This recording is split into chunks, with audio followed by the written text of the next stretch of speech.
Bien. Aujourd'hui, nous allons parler sur les dons spirituels et l'amour que nous devons avoir quand nous avons des dons spirituels dans l'Église. En 1 Corinthiens, chapitre 13, où Paul remet un peu l'Église en ordre, parce que dans les chapitres précédents et les chapitres suivants, on voit que les Corinthiens sont un petit peu dans le désaccord des dons spirituels, tout ce qui s'ensuit, et il manque une seule chose, c'est l'amour dans ce qu'ils font pour leur ministère. En 1 Corinthiens 13, verset 1 dit « Si je parle les langues des hommes, et même celles des anges, mais que je n'ai pas l'amour, je suis un cuivre qui résonne ou une cymbale qui retentit. Si j'ai le don de prophétie, la compréhension de tous les mystères et toute la connaissance, si j'ai même toute la foi jusqu'à transporter des montagnes, même que je n'ai pas l'amour, je ne suis rien. Si je distribue tous mes biens aux pauvres, si même je livre mon corps aux flammes, mais que je n'ai pas l'amour, cela ne me sert à rien. L'amour est patient, il est plein de bonté. L'amour n'est pas envieux. L'amour ne se vante pas, il ne s'enfle pas d'orgueil, il ne fait rien de malhonnête, il ne cherche pas son intérêt. Il ne s'irrite pas, il ne soupçonne pas le mal, il ne se réjouit pas de la justice, mais il se réjouit de la vérité. Il pardonne tout, il croit tout, il espère tout, il supporte tout. L'amour ne meurt jamais, les prophéties disparaîtront, les langues cesseront, la connaissance disparaîtra. En effet, nous connaissons partiellement et nous prophétisons partiellement. Mais quand ce qui est parfait sera venu, ce qui est partiel disparaîtra. Lorsque j'étais enfant, je parlais comme un enfant, je pensais comme un enfant, je raisonnais comme un enfant, et lorsque je suis devenu homme, j'ai mis fin à ce qui était de l'enfant. Aujourd'hui, nous voyons au moyen d'un miroir de manière peu claire, mais alors nous verrons face à face. Aujourd'hui, je connais partiellement, mais alors je connaîtrai complètement tout comme j'ai été connu. Maintenant donc, ces trois choses restent. C'est la foi, l'espérance, l'amour, mais la plus grande de ces trois, c'est l'amour. Donc Paul montre à l'église de Corinthe, et ainsi qu'à toutes les autres églises d'aujourd'hui, que l'amour est l'excellence divine de Dieu. Si on n'a pas l'amour de Dieu, tout ce que l'on fait, tout ce que l'on dit, ce n'est que, comme il dit, des choses qui résonnent. Donc, on peut faire plein de choses, mais si on n'a pas l'amour de Dieu en nous, on ne peut pas accomplir ce que Dieu nous a demandé. Parce que l'amour surpasse tous les dons, même ceux qui édifient. Parce que de tels dons peuvent exister, mais là où il n'y a pas d'amour, les dons ne servent à rien. Parce que tu peux prier pour quelqu'un, tu peux faire toutes choses pour qui que ce soit, donner tes distributions aux pauvres et tout ce qui s'ensuit, mais si tu ne le fais pas avec l'amour de Dieu, cela ne sert à rien. Et des fois on oublie qu'on a l'amour de Dieu avec nous. Parce que Paul le dit bien que même si on parle les langues des hommes et même celles des anges, et si on n'a pas l'amour, nous sommes juste qu'un airain qui résonne, une cymbale qui retentit. C'est-à-dire que on peut prier en langue, on peut faire tout ce que l'on veut, parler même la langue des hommes pour faire comprendre l'évangile, mais si on n'a pas l'amour de Dieu en nous pour parler aux autres, nous sommes juste une personne qui résonne, donc la voix résonne, mais ne rentre pas dans le cœur de la personne pour qu'il puisse comprendre qu'est-ce que Dieu veut lui dire à travers son amour. C'est pour ça que quand on prêche l'évangile, et que si on n'a pas l'amour de Dieu en nous, l'évangile n'est qu'entendu, il est raisonné dans la tête, mais après, il est vite oublié, parce qu'il n'y a pas cet amour que l'on parle de Dieu qui aime ses enfants. C'est comme le bon samaritain et les trois religieux qui sont passés, qui eux, les religieux étaient pressés dans l'église, ont laissé l'homme par terre roué de coups, et que le bon samaritain, lui, ne s'est pas pressé d'aller à l'église, mais s'est occupé de la personne, pour montrer l'amour de Dieu qu'il avait pour cette personne. Et bien souvent, et malheureusement, il y a beaucoup de chrétiens comme ça qui se disent chrétiens, parce qu'ils vont le dimanche à l'église, mais en semaine, ils ignorent carrément leurs frères et sœurs, et se disent qu'ils ont l'amour de Dieu en eux. Mais si tu as l'amour de Dieu en toi, cet amour est le dimanche matin comme toute la semaine avec le Seigneur. Cet amour ne meurt jamais. Paul le dit bien, l'amour ne meurt jamais. Donc, il dit bien que si j'ai la prophétie, si on a la connaissance de tous les mystères, si on a toute la connaissance de la parole de Dieu, mais qu'on n'a pas l'amour de Dieu, toutes ces choses-là, eh bien, ne servent presque à rien. Tu peux avoir toute la connaissance, même théologique, de Dieu, mais si tu n'as pas l'amour de Dieu en toi pour enseigner les mystères de Dieu avec amour, eh bien ces choses-là, encore une fois, sont des choses qui vont résonner, qui vont retentir, parce qu'il n'y a pas d'amour pour expliquer ce que tu as appris, ce que tu as connu. On peut avoir la foi, même à transporter des montagnes, comme dit Paul, mais si on n'a pas l'amour, on n'est rien. On peut dire qu'on a la foi en Dieu, oui, on a la foi en Dieu, parce qu'on est convaincu de ce qu'on a cru, du sacrifice de Christ et autres, mais si on n'a pas reçu l'amour de Dieu, et si on n'arrive pas à comprendre l'amour de Dieu pour nous, eh bien nous ne sommes rien. On peut dire j'ai la foi, tout ce qui s'ensuit, mais si tu n'as pas cet amour de Dieu, comment peux-tu dire à quelqu'un j'ai la foi en Dieu, si tu n'as pas son amour? L'amour de Dieu, il faut bien s'en rendre compte que c'est par amour pour le monde entier que le Christ s'est crucifié. Pas seulement pour les Juifs ou pour les Grecs ou autres, mais pour le monde entier. Et si on veut, comme Paul le dit, distribuer des aliments à tous, et même livrer son corps aux flammes, mais qu'on n'a pas l'amour, cela ne profite de rien. Parce qu'il y en a qui se disent, oui, je vais aller jusqu'à la mort pour servir le Seigneur et tout ce qui s'ensuit, mais si tu n'as pas l'amour de Dieu, à quoi cela te sert-il? Certains pères de l'Église sont morts, martyrs et tout ce qui s'ensuit, mais ils avaient l'amour de Dieu, ils avaient l'amour pour les autres, ils avaient l'amour que ces âmes viennent à Christ. Et c'est par amour qu'ils sont donnés jusqu'à la mort pour que certains se rendent compte que Dieu les aime à un tel point que des fois on fait des sacrifices pour montrer l'amour de Dieu. Et l'apôtre commence toujours par la supériorité de l'amour, sur le don des langues à tous les degrés imaginables. Donc, il est évident que depuis Acte 2, depuis qu'il y a eu la descente du Saint-Esprit et que tous ceux qui ont parlé en langue ont commencé à être édifiés et à commencer à pouvoir comprendre l'écriture et tout ce qui s'ensuit, donc ils ont commencé à avoir la langue des anges, comme on dit, et comme par ailleurs, ceci a personnifié, donc ceci a été personnel. Le don de parler en langue est un don personnel. C'est-à-dire que Dieu nous aime tellement qu'il a envoyé ce Saint-Esprit afin que l'on puisse parler en langue. Mais ce parler en langue est aussi d'abord personnel, comme je disais, parce que vous parlez avec Dieu personnellement. Et puis deuxièmement, il y a un parler en langue qui se fait dans l'Église, mais qui est interprété par après pour une édification de l'Église. Et tout ceci ne peut pas se faire sans l'amour de Dieu. Parce que sinon, si quelqu'un parle en langue et qu'il n'y a pas d'interprétation par après, ceci devient comme un airain qui résonne, une cymbale bruyante, une voix, un son, et ce n'est rien de plus.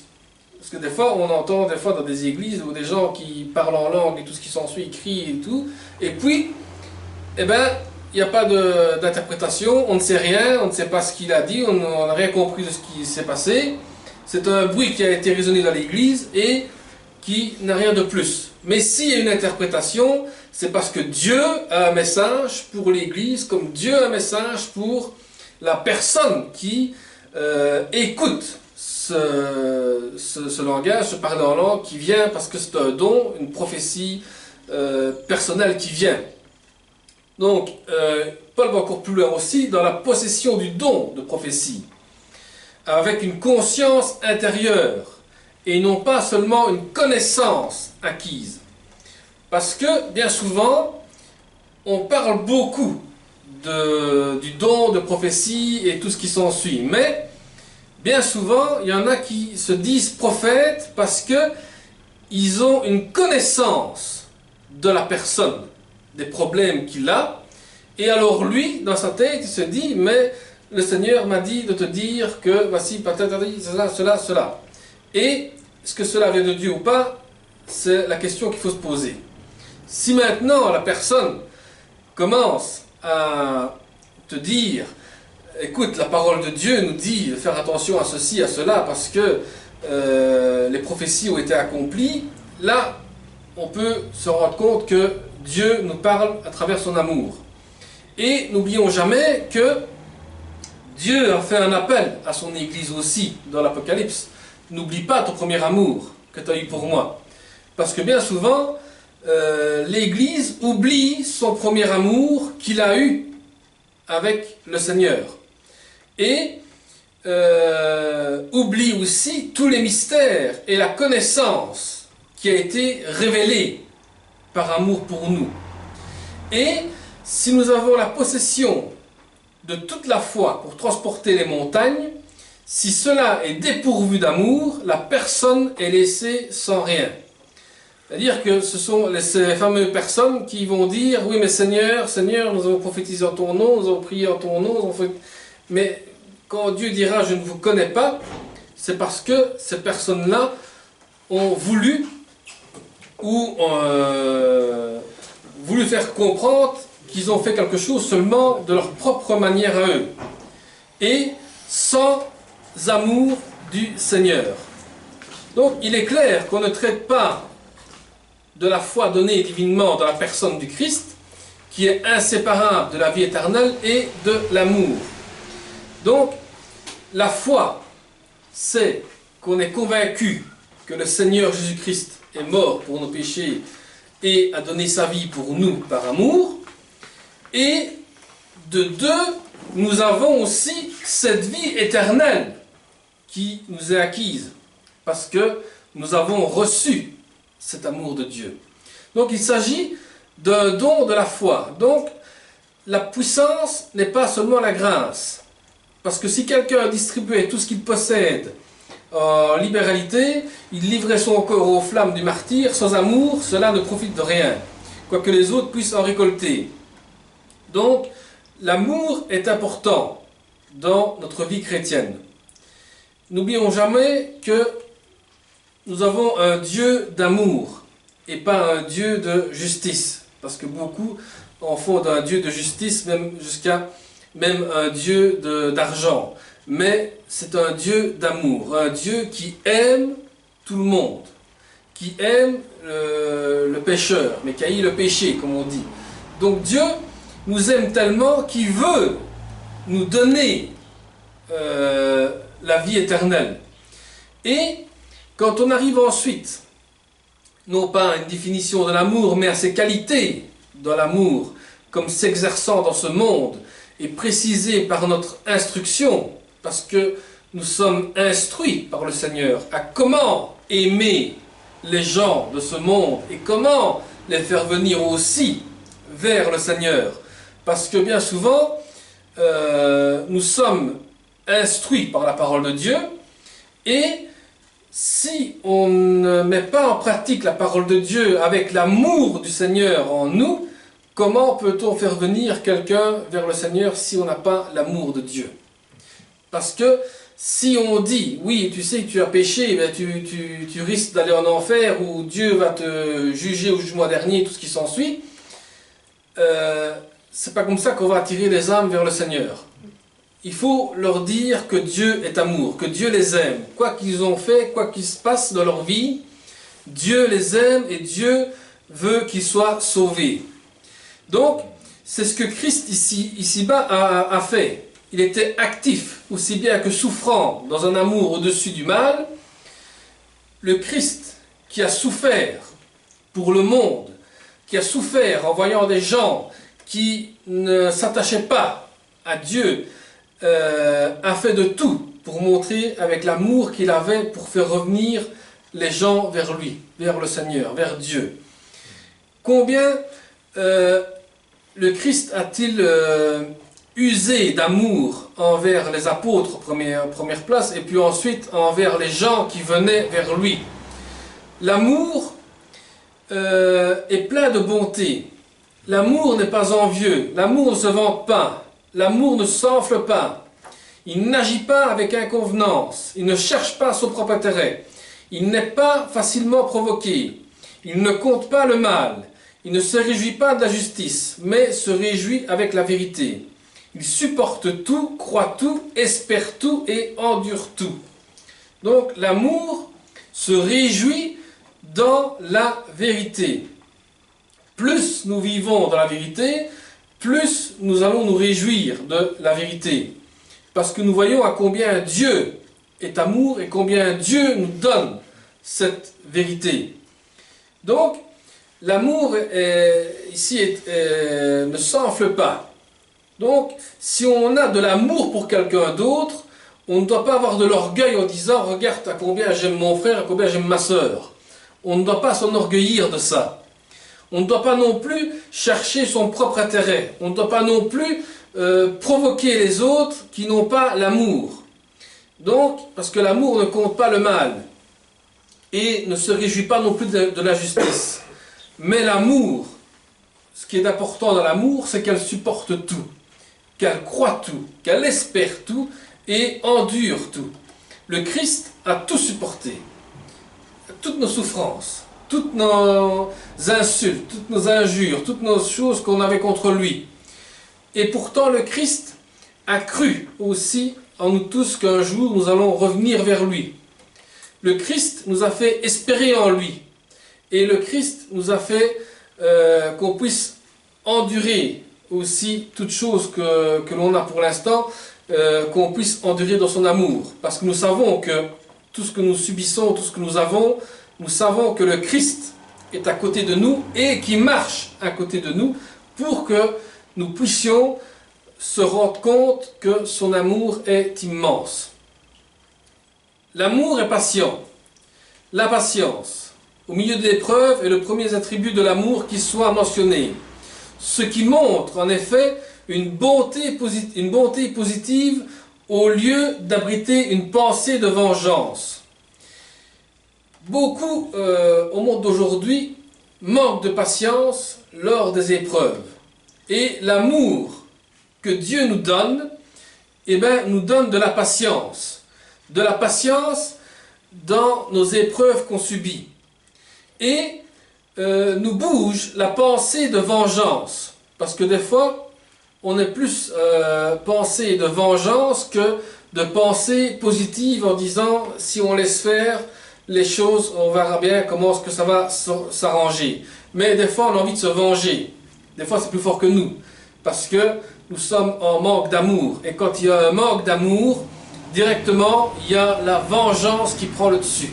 Il y a le mal qui prend le dessus de l'amour.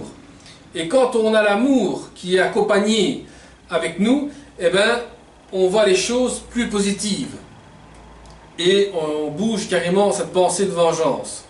Donc, encore une fois, comme il ne tolère ni l'envie ni la jalousie à l'encontre d'autrui, il n'y a donc pas d'étalage de la personne elle-même, donc nous-mêmes.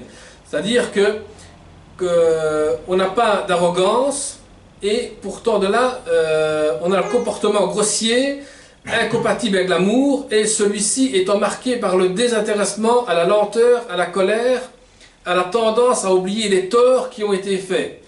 C'est-à-dire que bien souvent, quand on est en manque d'amour et d'accompagnement de l'amour, nous avons tendance à nous mettre en colère, nous avons tendance à avoir des comportements grossiers et tout ceci nous mène à oublier ce que l'on a fait aux autres.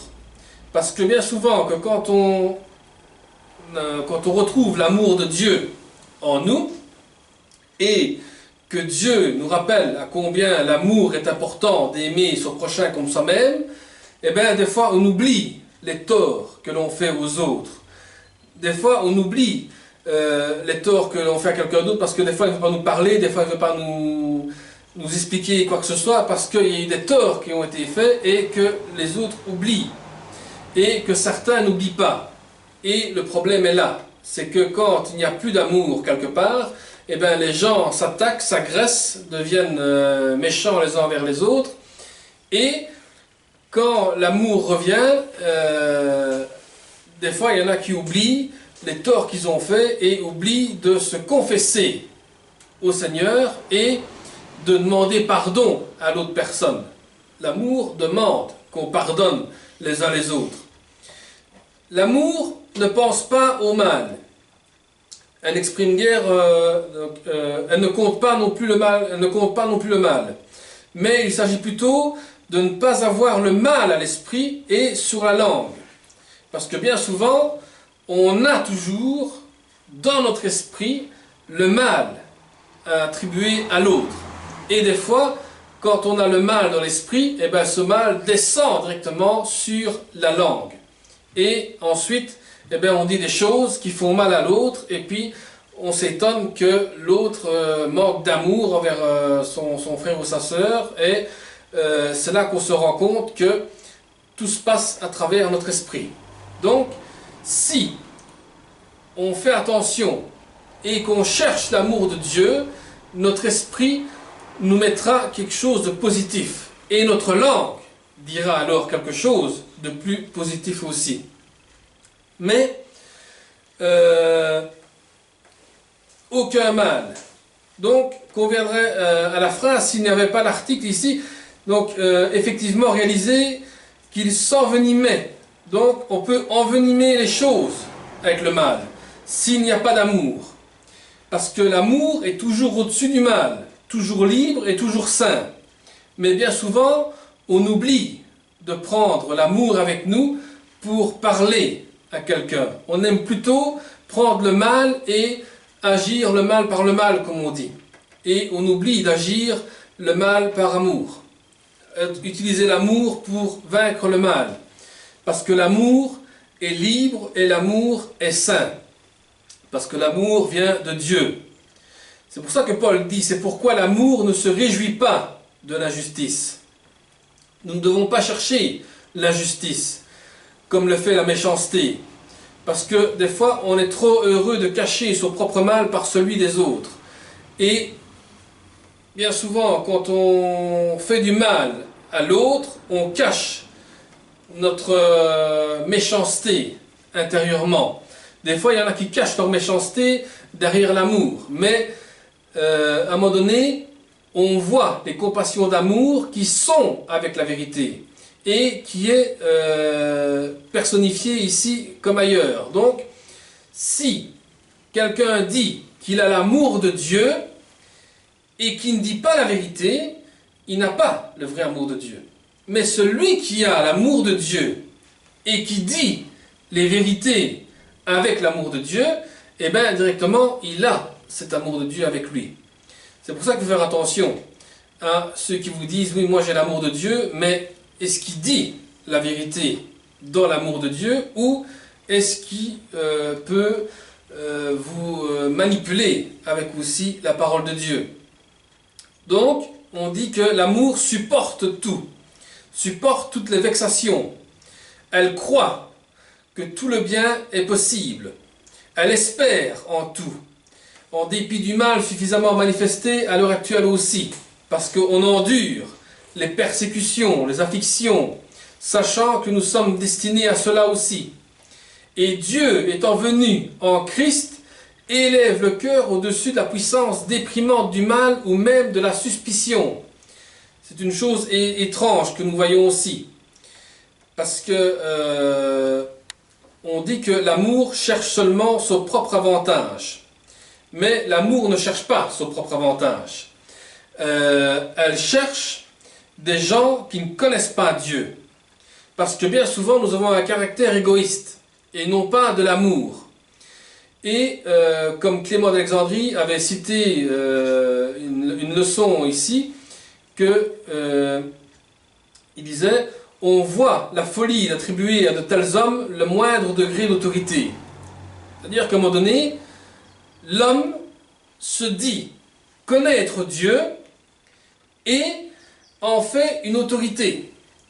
C'est-à-dire qu'à un moment donné, dans certaines églises, on va même dire que Dieu, si tu ne suis pas la parole de Dieu à la lettre, tu seras condamné pour des choses et ceci, cela, où on peut jouer avec des philosophies de la parole de Dieu. On peut transformer la Bible comme on veut.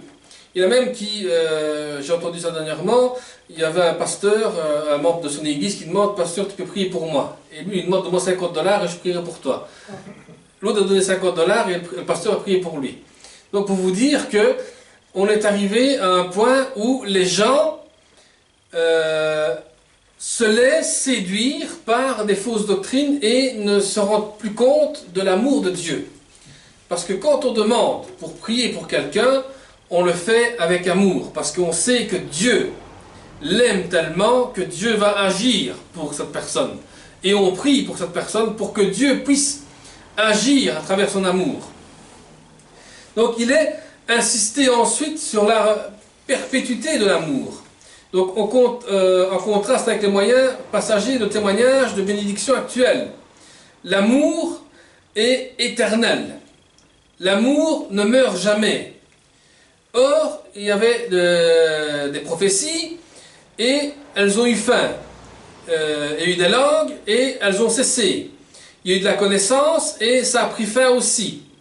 Parce que nous connaissons en partie la parole de Dieu. Nous connaissons en partie Dieu. Nous connaissons les prophéties qui ont été accomplies en partie aussi. Mais quand ce qui est parfait sera venu, et ce qui est en partie aura sa fin. Ce qui veut dire que Paul disait déjà à ce moment-là qu'à un moment donné, toutes les prophéties vont cesser, toutes les dons de parler en langue cesseront aussi, la connaissance que nous avons en Dieu va cesser aussi, parce que nous connaissons toute la parole de Dieu en partie, mais un jour viendra que on sera parfait. On sera avec le Seigneur et nous aurons toute la connaissance de Dieu. De pourquoi est-ce que Dieu n'a pas répondu à certaines prières, pourquoi est-ce que Dieu n'a pas fait ceci à ce moment-là, pourquoi est-ce que Dieu... Parce qu'un jour, quand le Christ reviendra, nous serons avec lui et nous verrons et nous connaîtrons vraiment tous les mystères que l'on ne connaît pas au monde d'aujourd'hui. Évidemment, ceci prouve encore l'immense supériorité de l'amour. Il ne sera jamais démodé.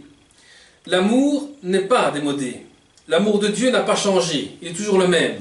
Seulement, c'est l'homme qui change l'amour. C'est l'homme qui change l'amour de Dieu. C'est l'homme qui change tout.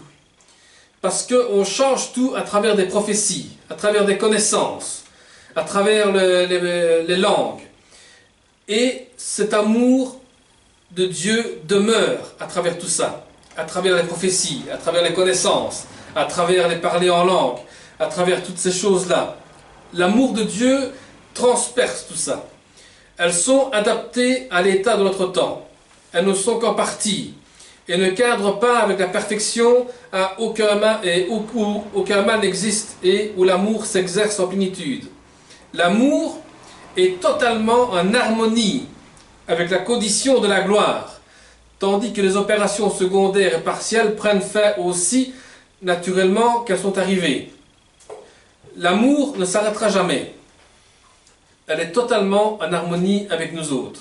Tandis que tout ce que l'on fait de nous-mêmes sont des choses partielles, sont des choses qui vont prendre fin un jour. Mais l'amour ne prendra jamais fin. Et ça, on l'oublie, que l'amour de Dieu ne prend jamais fin. Dès que Dieu, tu entends que Dieu, on te dit que Dieu t'aime, eh bien Dieu t'aime depuis le premier jour où tu l'as entendu, jusqu'à la fin de tes jours. Tu auras ça dans ta tête tous les jours, que Dieu t'aime tel que tu es et de tout ce que tu as fait, Dieu t'aime et Dieu veut que tu sois à côté de lui. Dieu ne cherche que ça. Comme on a dit vendredi, Pierre sortait de la barque pour marcher sur l'eau, eh ben, il a osé aller à côté de Jésus, il a osé marcher à côté de Jésus. Et nous sommes appelés aussi à avoir cette foi comme Pierre l'a eu aussi en sortant de la barque. Il y a eu une différence dans les phrases à l'égard des langues par rapport aux prophéties et à la connaissance. Et on a déduit, peut-être à juste titre, que la cessation des langues annonçait leur mise de côté une fois l'objectif de Dieu atteint. Tandis que le moyen d'édifier cadre la continuité et jusqu'à ce que la perfection de la gloire les amène à la fin relativement attribuée. Donc, les habitués d'expression d'écriture ne doutent pas que le changement de mot est intentionnel pour signaler une différence. Quoi qu'il en soit, il est certain qu'il faut maintenir avec le plus grand soin la venue du Seigneur, comme notre espérance immédiate. Toute expression d'un long avenir pour nous sur la terre est évitée ici comme partout. C'est-à-dire que au monde d'aujourd'hui, on voit des choses de l'accomplissement des évangiles qui sont en train de se faire. On voit que l'évangile est en train de s'accomplir, que toutes les prophéties qu'on a lues sont déjà accomplies, que nous sommes rentrés dans le moment de l'Apocalypse et qu'on voit que toutes sortes de choses sont en train de s'éteindre, en train de s'arrêter, parce que le retour du Seigneur est proche et que nous devons nous préparer pour le retour du Seigneur. Mais, comme Jésus a dit, trouvera-t-il encore de la foi ici sur terre? Et de quelle foi parle-t-il? Il ne parle pas seulement de la foi que l'on croit en lui, mais il parle de l'amour que nous avons les uns pour les autres dans le Seigneur. C'est ça l'importance. C'est comment est-ce que notre amour est les uns pour les autres. Et l'apôtre poursuit en illustrant le présent de l'avenir par les phrases d'enfance et de croissance achevée de l'homme, que quand j'étais enfant, je parlais comme un enfant, je pensais comme un enfant, je calculais comme un enfant, et quand je suis devenu homme, j'en ai fini avec ce qui était de l'enfant. Et on voit maintenant, au travers d'un miroir, obscurément, mais alors face à face. Maintenant, je connais en partie, mais alors je connaîtrai à fond, comme aussi j'ai été connu. Donc, aujourd'hui, quand nous rentrons dans une église, nous sommes comme un enfant, nous écoutons, nous sommes instruits par le Seigneur, et puis à un moment donné, le Seigneur nous appelle à un ministère dans l'église, à accomplir. Et là, on commence à grandir dans la foi et dans l'amour de Dieu. Et on connaît les choses de Dieu, mais obscurément. Donc, c'est-à-dire qu'on ne connaît pas tout le mystère de Dieu. Et un jour, on sera connu comme Dieu nous a connus. Qu'est-ce qu'il veut dire par là? Il veut dire qu'à un moment donné, Dieu nous dira, regarde, quand tu étais encore enfant dans l'église, jusqu'à ce que tu es devenu mon serviteur, jusqu'à ce que tu as fait toutes choses que je t'ai demandé à faire dans l'église, eh bien, on va être connu de comment nous avons commencé, de comment jusqu'à on a fini. On va être connu de toutes choses qu'on ne peut s'imaginer. Et c'est pour ça que Paul dit que, or maintenant, ces trois choses demeurent. D'abord, c'est la foi. La foi en Jésus-Christ. Croire en lui. Espérer en Jésus-Christ. Et ensuite, garder l'amour de Dieu. Mais la plus grande de ces choses, c'est l'amour. Si on n'a pas l'amour, la foi et l'espérance ne peuvent pas fonctionner correctement. Parce qu'il y a ce manque d'amour de Dieu. On a ce manque d'amour. On a un manque d'amour les uns envers les autres aussi parce que il y a ce manque de communion avec le Seigneur qui fait qu'il nous remplit de son amour chaque jour. Donc, il est évident que le passage ne tend pas à jeter l'incertitude sur notre mesure actuelle de connaissance, mais à exposer son caractère partiel par compassion à la plénitude dans la gloire. Donc, notre caractère doit être mis dans la gloire de Dieu. Il confirme la différence par une autre similitude, que le reflet dans un miroir, avec seulement la possibilité d'y voir une forme obscurément par rapport au fait de voir face à face, c'est le moyen de voir, ou plutôt notre vision actuelle, parce que nous sommes imparfaits, de voir les choses mystérieuses de Dieu. Nos yeux ne sont pas encore capables de voir le mystère de Dieu, l'accomplissement de Dieu. Mais bientôt, nous aurons la vision qui sera directe, et on connaîtra parfaitement les mystères de Dieu, et on les connaîtra à fond, comme dit l'apôtre Paul. C'est une différence, non pas simplement de mesure, mais aussi de manière. Parce qu'un jour viendra, et l'apôtre Paul le disait aux Thessaloniciens, qu'un jour viendra qu'en un clin d'œil, le Seigneur nous transformera et nous changera de corps. Donc nous serons carrément dans la plénitude du Seigneur. Le fait même que nous apprenons maintenant, quelle que soit la quantité de ce que nous avons appris, prouve aussi que nous sommes des fois ignorants. Il ne sera plus ainsi dans l'avenir, parce que l'état d'avoir besoin de grandir, ainsi que le moyen pour croître aussi, auront disparu. Parce que la vérité sera pleinement connue dans son ensemble en ce jour-là.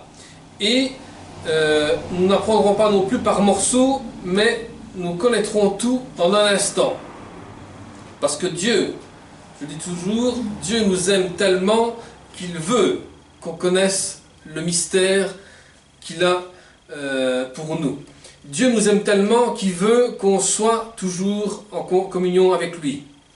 Parce que quand Paul dit au verset 13, donc maintenant c'est que ces trois choses demeurent, c'est la foi, l'espérance, l'amour, mais la plus grande de ces choses, c'est l'amour. L'apôtre parle des principaux principes moraux caractéristiques du christianisme, non pas de la puissance en témoignage, et ici aussi il parle de l'amour. Donc la plus grande place, bien que tout soit grand et durable, c'est l'amour qui est le plus important. Il n'y a aucune indication que la foi et l'espérance demeurent pendant toute l'éternité. Elles subsistent, mais dire que les trois vont subsister pour toujours, c'est une interprétation. Donc on sait bien comment certains essayent d'expliquer la condition de la foi et de l'espérance lorsque tout est vu et goûté dans la gloire. Parce qu'une fois qu'on a goûté la gloire de Dieu, on se rend compte de l'amour qu'il porte pour nous. On se rend compte de cet amour immense qu'il a pour nous. Parce que la foi n'est qu'une anticipation de l'accomplissement de la parole de Dieu et de l'amour qui entre en nous. L'espérance, c'est la confiance que l'on met dans le Seigneur entière et que l'on bouge le doute que l'on a aussi en nous. Mais l'écriture peut être anéantie parce qu'il dit que hors la foi et l'évidence ou la conviction des choses qu'on ne voit pas. Et l'espérance qu'on voit n'est pas une espérance, parce que la foi et l'espérance ne se réfèrent donc qu'à l'état présent. Parce que seul l'amour se réfère à l'éternité aussi bien qu'au présent. Et la réalisation remplace à la fois notre foi qui regarde la parole de Dieu pour attendre l'objet présenté, et l'espérance et le désir qu'on attend le Seigneur, et l'amour ne périt pas. L'amour ne périt jamais. Donc c'est ce qui était déjà établi dans la parole de Dieu, que les instruments ou signes donnés de Dieu, par la présentation des versets intermédiaires qui expliquent et confirment que l'apôtre reprend au verset 13, c'est-à-dire que maintenant demeure, donc les choses demeurent, non pas l'amour uniquement, et ni l'amour en premier, mais les choses qui demeurent en nous, c'est la foi et l'espérance. Et l'amour est la plus grande des choses que nous avons reçues. Et dans le Nouveau Testament, il atteste que l'amour a la place prééminente, non pas parce qu'il contient en lui-même la racine de la foi et de l'espérance, mais parce que elle mène vers le Seigneur Jésus-Christ. À travers cet amour de bonté divine que nous partageons maintenant par grâce dans un monde mauvais et qui durera éternellement. Là où il n'y aura plus de mal, mais seulement le bien dans sa source et dans son fruit. Parce que plus on persévérera dans l'amour de Dieu, et plus nous allons voir et nous serons un jour éternellement avec lui dans cet amour qu'il nous a envoyé. Et quand Paul avait écrit aux Thessaloniciens que l'apôtre avait rappelé leur travail dans l'amour qu'ils ont fait, il leur dit qu'ils n'avaient pas besoin de leur écrire à ce sujet, qu'ils étaient eux-mêmes enseignés de Dieu à s'aimer les uns les autres. Et en était-il ainsi à la connaissance de sorte qu'ils ne manquaient d'aucun don. Mais quant à l'amour, ils gardent un silence de mauvais augure.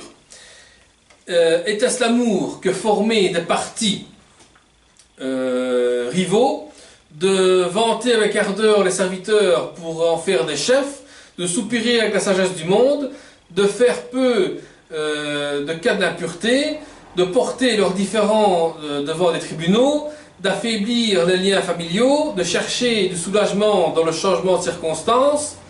Hélas, les Corinthiens étaient fiers de leur connaissance, bien qu'à ce moment-là, elle avait des vers, comme Paul disait, et puaient, parce qu'ils pervertissaient dans l'idolâtrie, et avaient besoin d'apprendre la connaissance de l'amour qui édifie.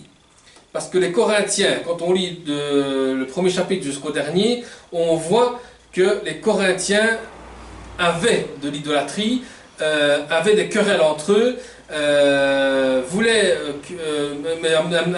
amener même des gens dans les tribunaux, et aussi voulaient des pasteurs qui soient leur chef de leur clan et tout ce qui s'ensuit. Et tout cela se faisait sans l'amour de Dieu.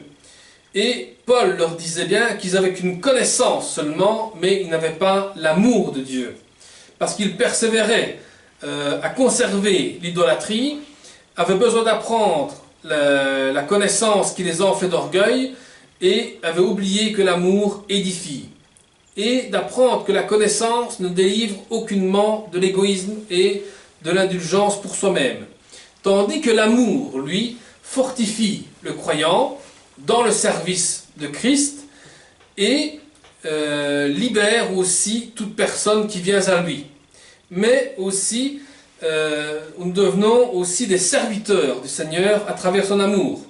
Et assurément aussi, quand nous prenons la Sainte Seine tous ensemble, eh bien, nous voyons aussi que nous avons ce geste d'amour que nous avons les uns vers les autres. Et Paul fait comprendre aussi que la plus triste chose qu'il y avait dans cet enseignement chez les Corinthiens, c'était l'amour. Parce que c'est dans ce but spécial que Paul voulait parler, c'était que sans amour, les dons que nous avons reçus ne peuvent pas s'accomplir. Et nous ne pouvons pas faire de choses sans avoir l'amour de Dieu. Parce que l'amour de Dieu est important. Et sans son amour, eh bien, nous ne pouvons rien accomplir et rien avoir. Et nous devons toujours nous rappeler que l'amour du Christ est là pour nous édifier, pour nous fortifier et pour nous sauver, pour nous donner la vie éternelle. C'est par amour que Christ a donné toutes ces choses. Voilà, nous allons prier pour conclure. Seigneur, nous te remercions, nous te bénissons, Seigneur. Nous te demandons encore, Seigneur, de nous remplir de ton amour, Seigneur. De te remplir de ton amour les uns pour les autres, Seigneur, aussi. Seigneur, de nous remplir de ton amour, Seigneur, pour les dons spirituels que tu as donnés à chacun de nous. Parce que chacun qui a reçu un don, Seigneur, puisse le recevoir avec amour, Seigneur. et que personne ne néglige ton amour, que personne ne dise que tu n'es pas un Dieu d'amour, mais tu es ce Dieu-là qui, par amour pour nous, a donné sa vie et qui, aujourd'hui, dit encore qu'il aime ses enfants tels qu'ils sont, Seigneur, parce que toi-même, Seigneur, tu nous connais parfaitement. Et tu sais, Seigneur, ce dont nous avons besoin. Seigneur, merci pour ton amour que tu nous as donné, Seigneur. Merci encore de faire tomber cet amour sur chacun de nous, Seigneur, et que nous puissions, Seigneur, continuer dans ton amour, à avancer aussi dans ton amour, Seigneur, et que chacun, Seigneur, puisse sentir cet amour immense que tu as envoyé, Seigneur, pour chacun de nous. Nous remettons toutes tes mains, Seigneur, dans le nom de Jésus-Christ. Amen. Merci.